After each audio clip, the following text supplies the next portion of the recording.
I think we need more thinking. The Nuggets back in Ball Arena to take on the Pelicans. Who won? Let's find out. You're watching CS 105.1, where I talk about the Nuggets with good vibes. Let's get it. Let's try to get healthy. Let's stay together. And if we can do that, we put ourselves in a good situation.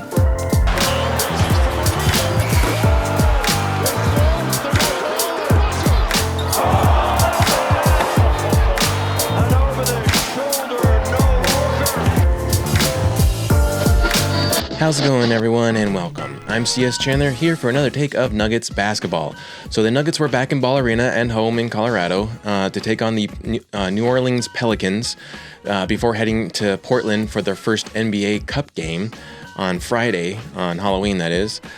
Both Cam Johnson and Zion were listed as questionable. Cam has this shoulder thing that kind of started from the Timberwolves game, and Zion has a foot injury.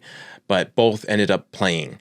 The Nuggets' usual startup lineup was Jokic, Jamal, Cam Johnson, CB, and AG. And then the Pelicans decided to start with DJ. Yes, that's right. Nuggets' own DJ, who was our backup starter, our backup center for the last 3 years, is now on the New Orleans Pelicans, and he started out being their starter tonight. Apparently, I think Looney from the Golden State Warriors, who now is on the Pelicans, is their normal starting center, but he was out tonight. So DJ got the starting position, which is kind of good for him, coming back into a place where he's definitely beloved in to start the game. And there was definitely a lot of high-fiving and greeting and everything, the rest of the Nuggets family. And you could tell that it was definitely emotional for him. He definitely misses being here. And I think that the reason why he's not on the Nuggets is more on the Nuggets leadership, the front office, more than DJ. It's not the same issue with Brody. Brody left because they weren't going to play him the way that he wanted to be played, and so he left. And then DJ, I think they were just they didn't want to sign the contract anymore with him. They were good. They wanted to switch things up, and so they let him go. And he spent all the way until last week without a job, and then now he is signed with the Pelicans. And so I'm really glad that he has a position with an NBA team, even though that it's a little unfortunate it has to be with the Pelicans. He definitely deserves a lot more, but props to DJ, and great to see him. He cut the hair. If you remember, he had those big locks. He cut all that and said that he wanted to change now that the chapter in Denver is closed. So he has short hair now. He kind of looks a little bit more close to how he looked when he was on the Clippers. And so the Nuggets were in their navy blue jerseys. The Pelicans were in their white jerseys, and the Nuggets won. Of course they won, but they got a munder, 122-88. Let's go Nuggets.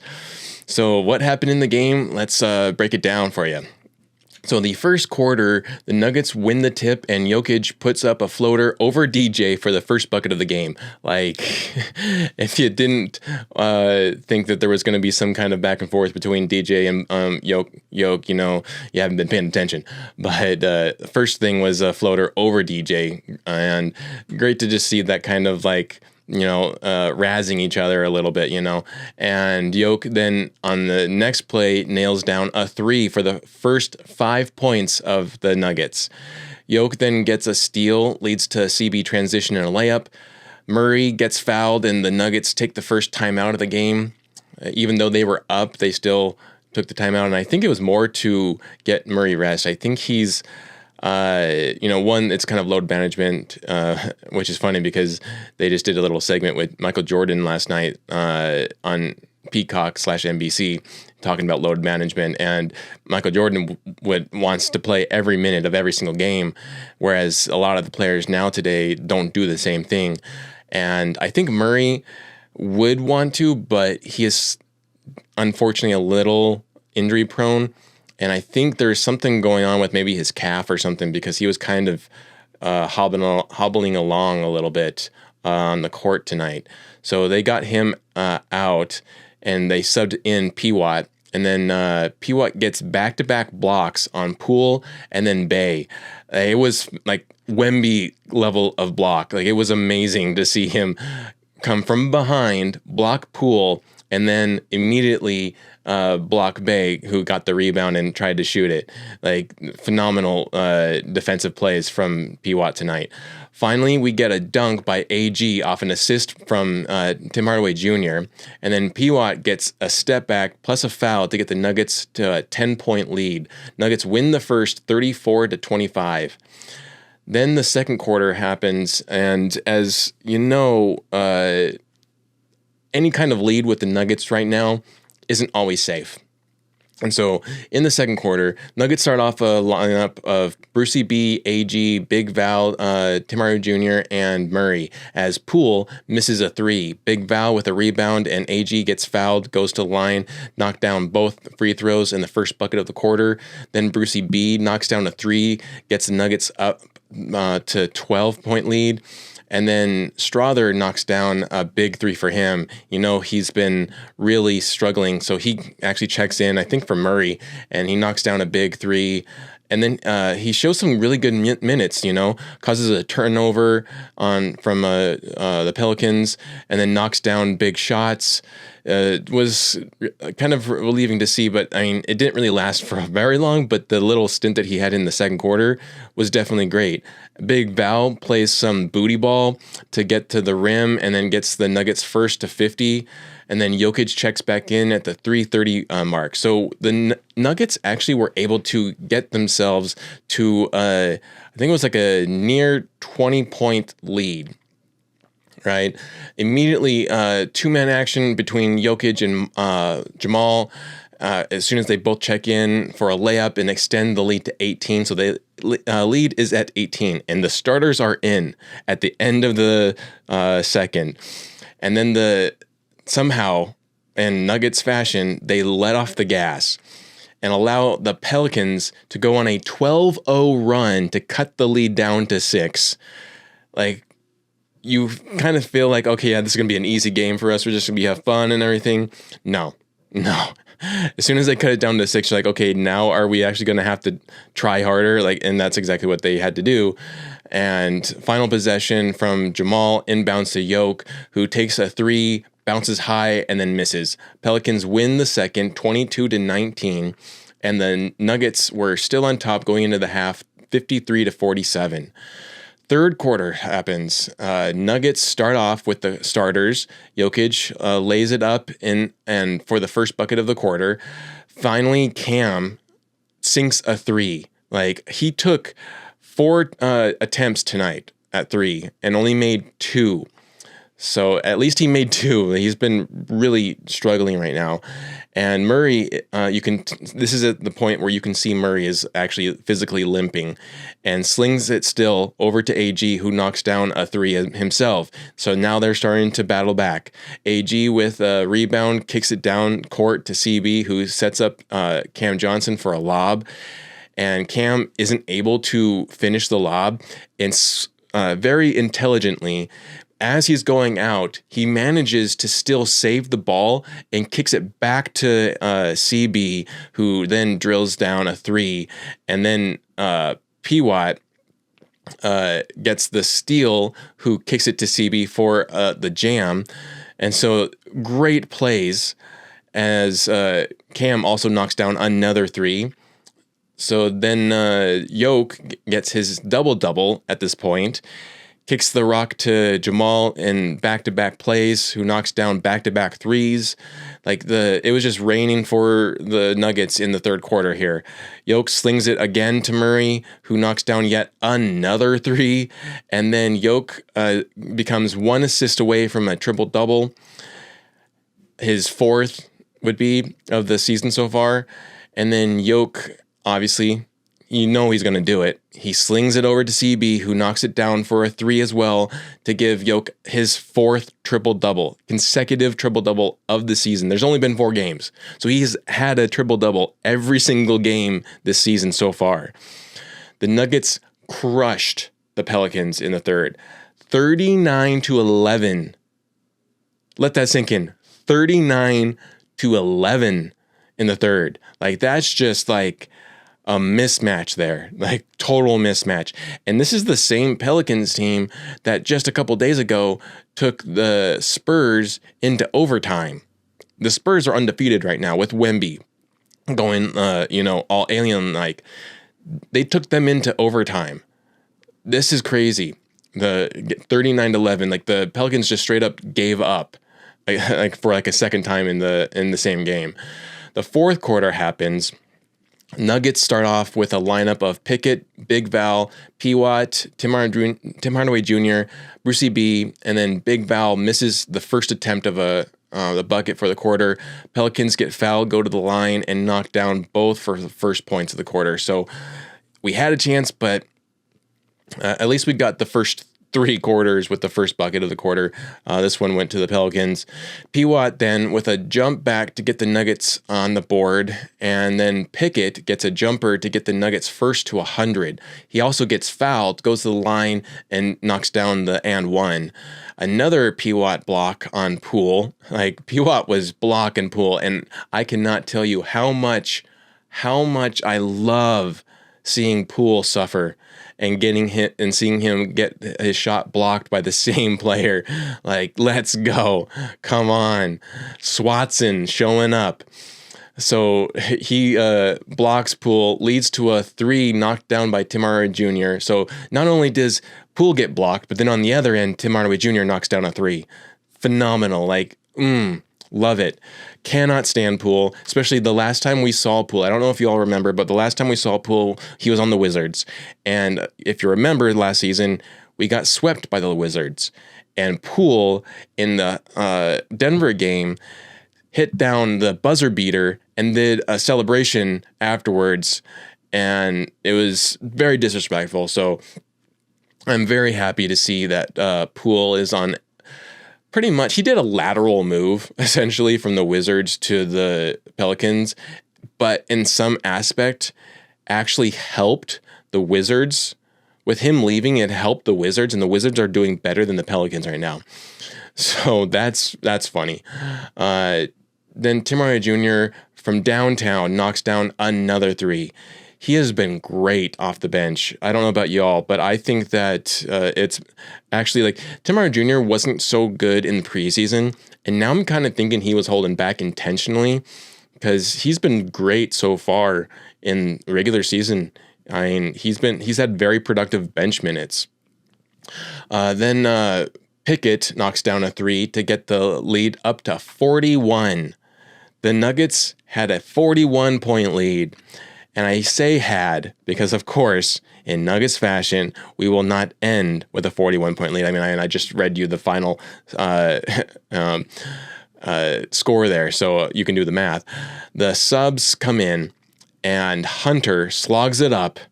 Not good garbage minutes, even by the definition of garbage minutes, as the Pelicans battle back and tie the fourth with 30 each.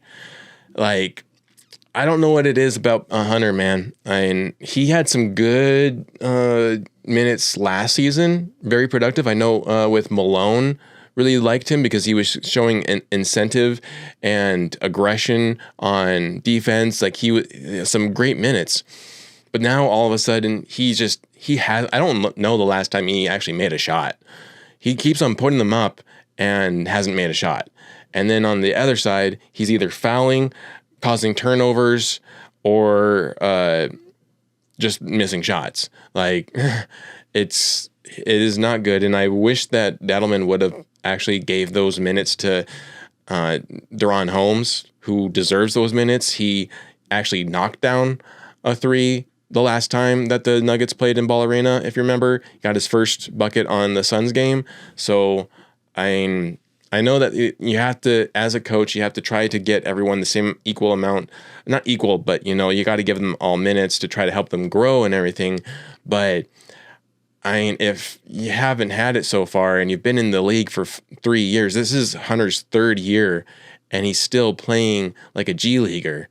I don't know how else, you get him fired up, because that's unfortunate. I want him to do well, and you never want to, wish anything bad on especially players that are on your team.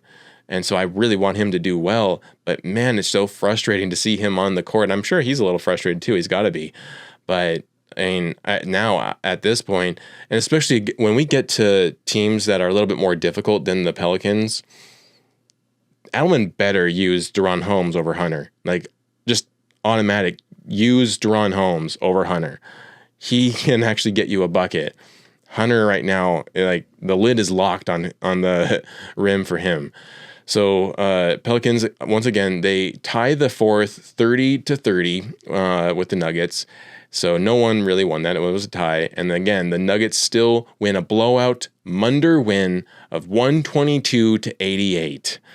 34-point win, crushing win. I don't remember the last time that the Nuggets won by that big of a margin. So this is awesome. This definitely shows the Nuggets are definitely a much better team. Actually, to win the games that you should be winning, that is already better than last season. If you remember last season, there was a lot of games that we should have won that we did not win. So far, we should win against the Suns. We won against the Suns. We should win against the Pelicans. We won against the Pelicans. The only two most difficult teams that we faced have been Golden State and the Timberwolves. We blew out the Timberwolves, and we took Golden State into overtime. And so we should have actually technically won that one, if you want to be technical about it. But that's not a team that is like a should-win kind of team. They're actually really good. And they even got a big win last night against Clippers. If you don't know, the Clippers are kind of the Clippers are to Golden State what Minnesota is to the Nuggets.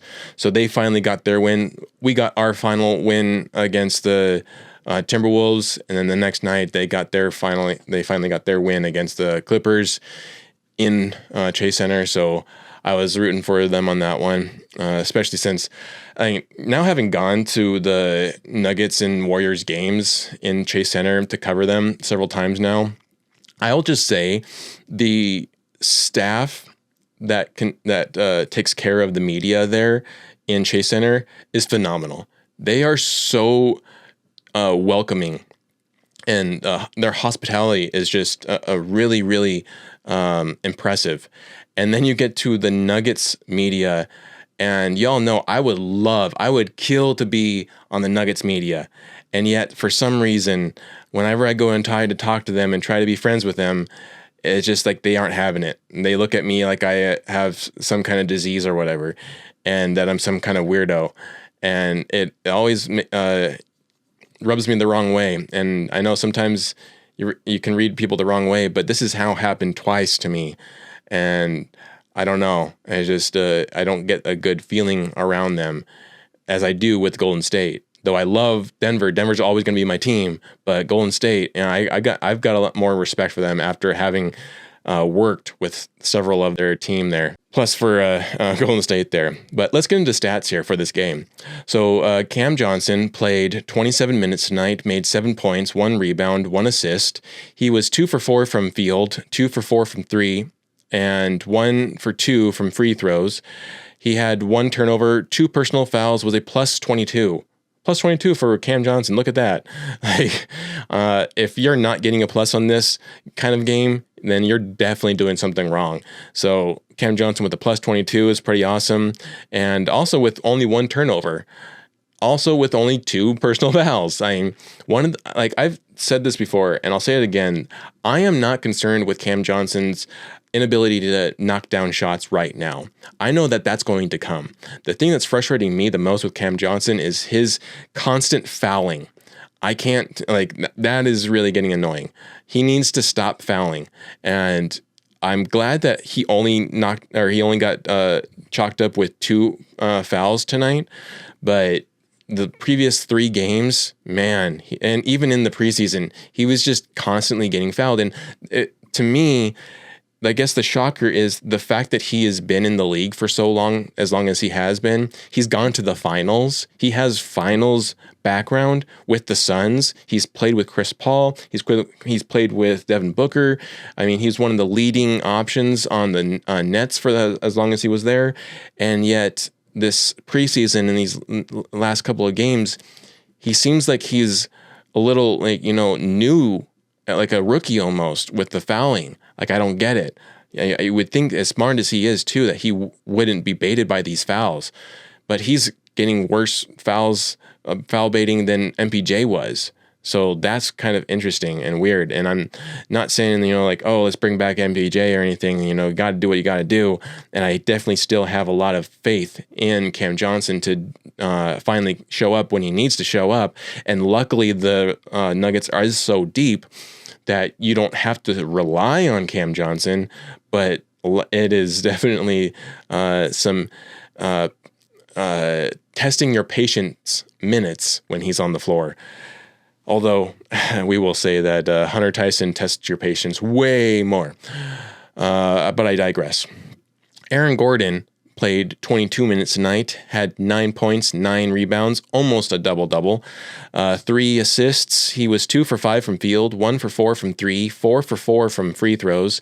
He had 2 personal fouls and 2 turnovers, was a plus 19.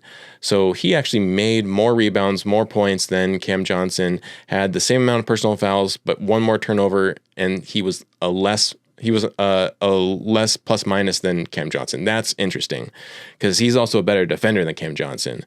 I mean, you don't get the kind of game you got without Aaron Gordon guarding Zion. Like, he was the biggest Zion defender, and of course he's going to defend Zion because he's like the beefiest, strongest guy that we have. So that's really interesting.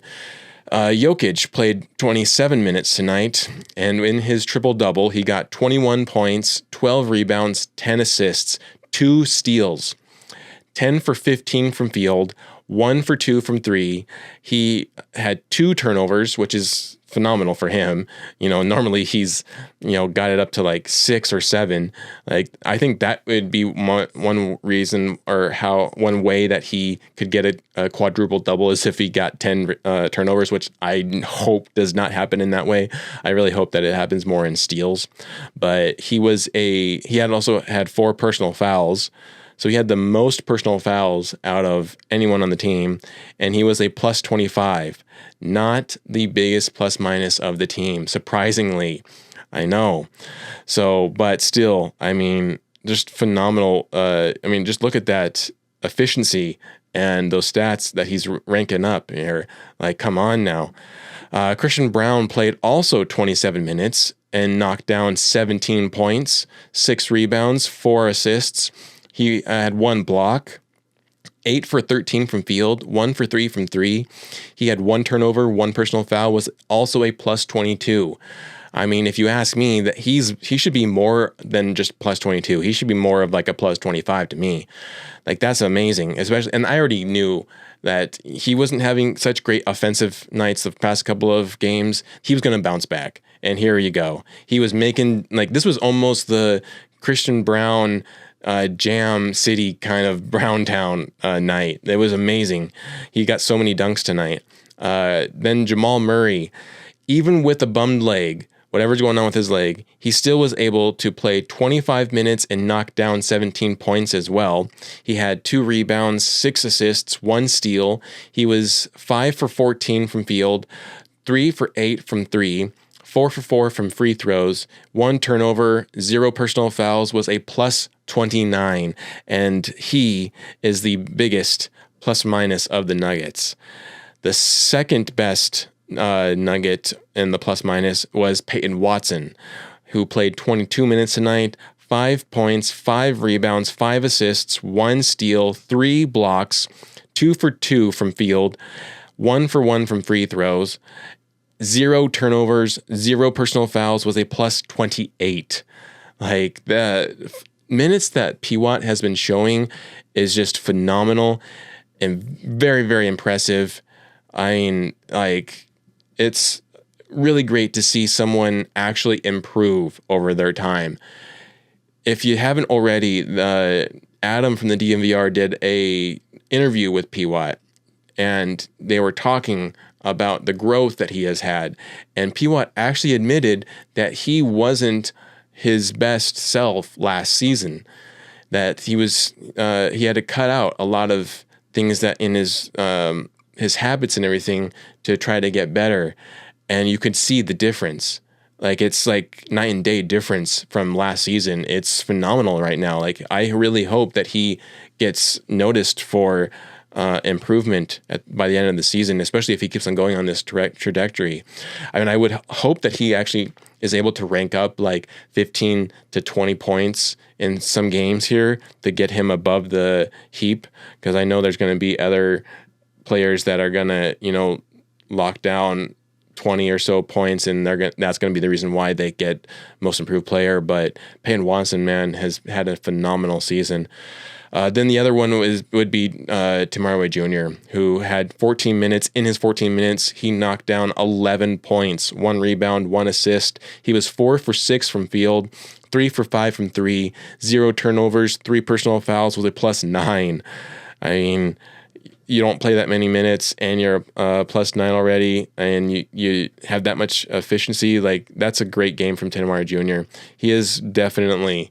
I'm really happy that he's on the squad right now. Also, Valanciunas played 14 minutes as well, 10 points, 6 rebounds, 3 assists. I honestly think that Valanciunas could have gotten a double-double if Adelman kept him in. Instead, he, at the end of the fourth, swapped out him for Zeke Naji, and I wish that he would have left Valanciunas in, because I think even Valanciunas wanted to stay in himself. He played 14 minutes. Like, he should be playing a little bit more than 14 minutes, I feel like. Even if you play him closer to 20 minutes, like, let him, get what he wants out there, and he can. And plus, like, this was his previous team. He wants to cook. Let him cook. Same thing with Brucey Brown. He was also kind of cooking too. Brucey had 2 steals as well. So great stuff there. Valanciunas was a +14. Brucey B was a +13. And so overall stats here, we have 56 rebounds to their 36. That's sad, but also funny and amazing. We had 40 assists to their 17. That's crazy. 6 steals to their 9. And that's also because there was a segment there where it was just kind of going back and forth. It was turnover city, both teams were constantly turning it over to one another. We had 4 blocks to their 3. We shot 53% from field. They shot 36%. We shot 33% from 3. They shot 20%. We shot 85% from free throws. They shot 58%.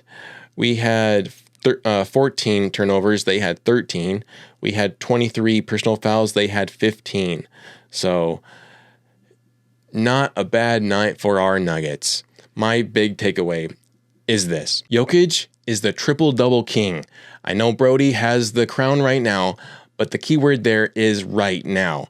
Jokic is well on his way to taking the crown, and the way he is playing is still phenomenal. Starting the season off with 4th straight triple-doubles, averaged a triple-double last season, and there are still 78 more games where he will even rack up more triple-doubles. How many more?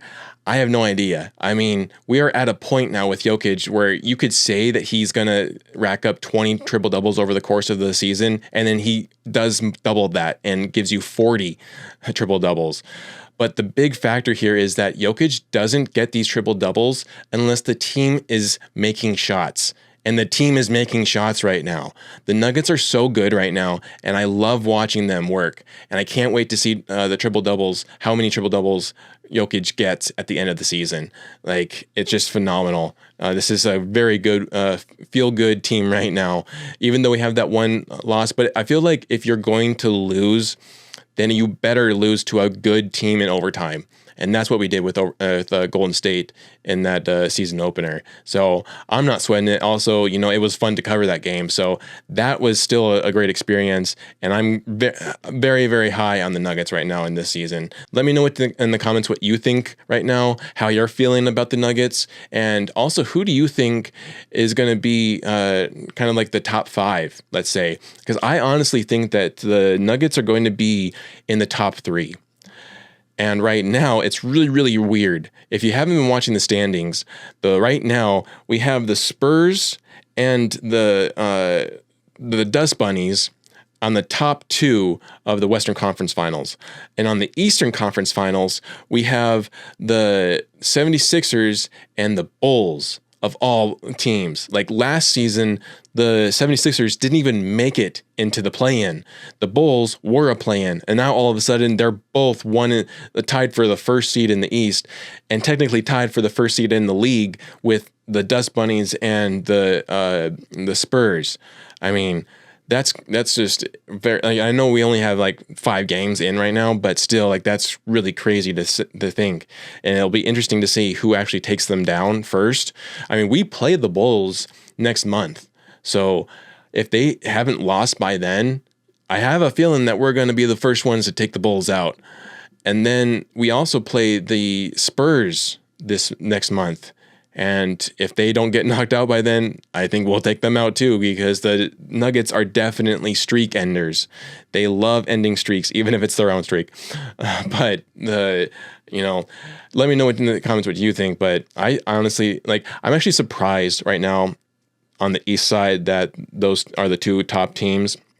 I think that the Cavs and the Knicks should be the top 2 seeds right now, and it's kind of interesting that they're not.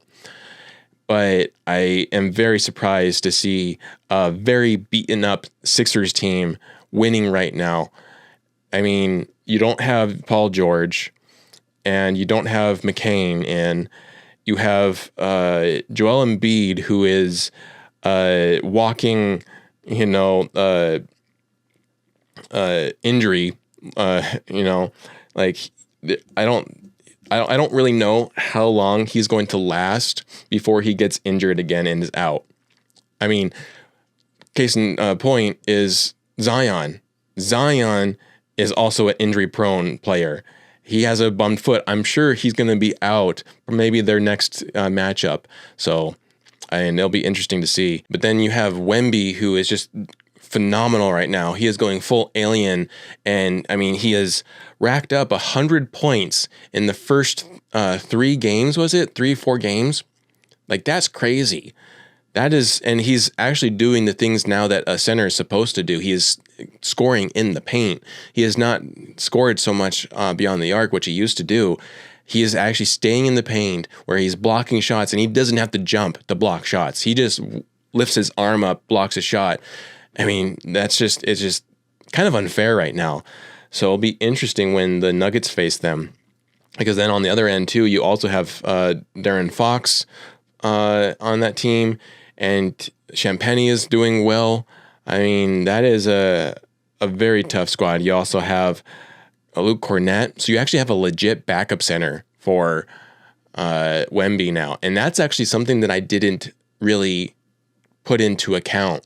When we were all in off season looking at the way that the playing board was getting mapped up, I did not really put into a factor that Cornett was going to be the backup center for Wemby. I just kind of glossed over it, and I was just so focused on the fact that Lopez was the backup center for Zubac on the Clippers.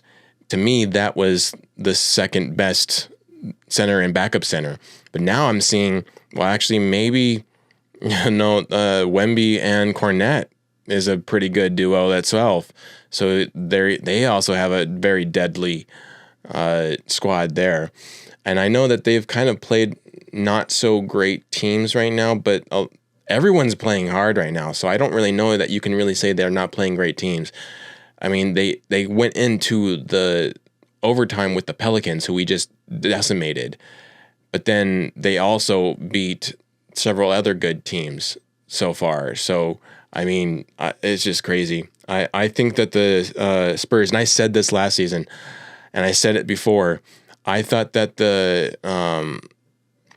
way that the Rockets bounced back in this last season and managed to be the second seed, I already said that the Spurs were going to be the Rockets of this coming season, and so far I am right. The Spurs are 100% the better team that should have been more looked at than the Rockets. The Rockets were so focused on Durant, and everyone was like, "Oh, well, Durant's on the Rockets. Now the Rockets are going to be the best seed or whatever." Like, no. They're actually one of the bottom seeds right now. They've won like what, 1 or 2 games. They're probably going to get together, and again, we're so early on in the season to talk about seed placing and everything is crazy, but still, it's part of the game, so we talk about it. And I don't. I know that the Rockets will battle back from where they are right now, but I do not take anything away from the Spurs. I don't take anything away from Wemby. I think he is a phenomenal player. I know a lot of people like to hate Wemby.